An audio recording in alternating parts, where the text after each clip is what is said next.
आप सब के आशीर्वाद और माई के कृपा से हमके नया जीवन मिला, ये आप सबके पता हो।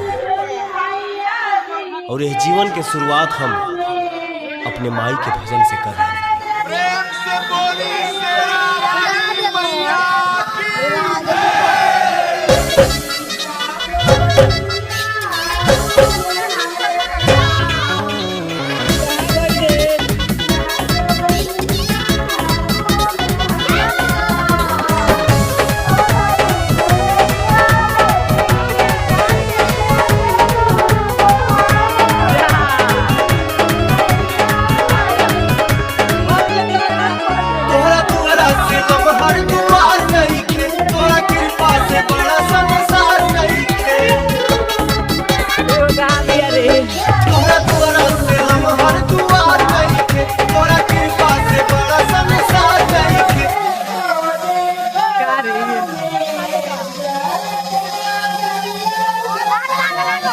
देगा